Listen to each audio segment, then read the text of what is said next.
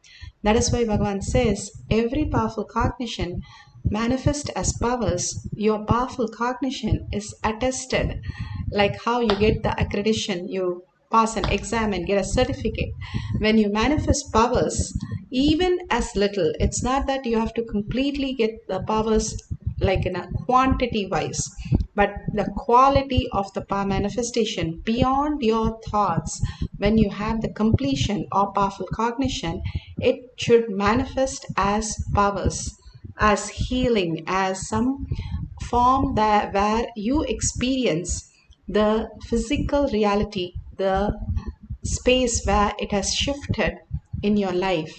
Somewhere, if it shifts and you recognize that beyond your effort in life, your thinking, your planning, your desires, whatever you think as you, beyond that, it just happened to you. It was given to you. That's what Bhagavan says.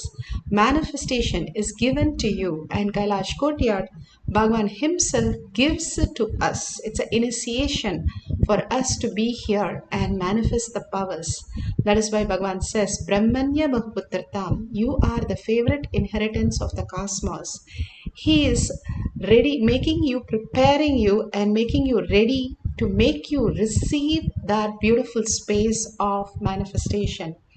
Bhagavan says how Raghupati Yogi prepared his body with so much of herbs and so much of yoga.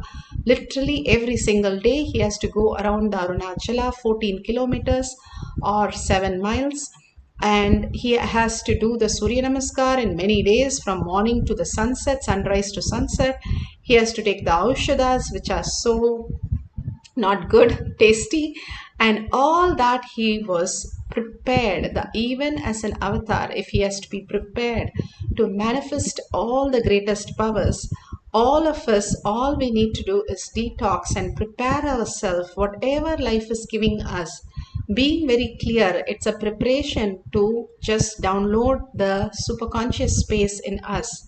And all that Bhagavan is giving us is again and again powerful space to shift out of toxic living into the space of oneness. Collective integrity makes it happen very quick and very fast when you recognize yourself that where your problem is nothing but you're seeing that problem in others, and dropping that and experiencing everything is part of you, everything is in oneness space. You will simply manifest this greater reality as your physical reality. So now let's have the second cycle. If you can get a new coconut, or you take a coconut which does not have a crack. If it has a crack, mark it so that that's not the crack we are talking about. It has to be a new crack which appears on the coconut. So make sure the coconut is not rolling down and cracking. It is very stable in your hand. Sit straight with your head, neck and spine in a straight line, and put away your gadgets for a few minutes. Let's have the second cycle with the deep yearning for Paramashiva to become your reality, and chant the Mahavakya, and not just listen to the background music, but you chant the Mahavakya with the deep listening. The more and more the chanting happens, your body starts vibrating in higher frequency. You fall into that beautiful space of Samadhi, oneness with Paramashiva, manifesting all the powers of Paramashiva. Let's start chanting the Mahavakya for the cycle 2, manifesting the power of consciousness over matter, cracking the coconut.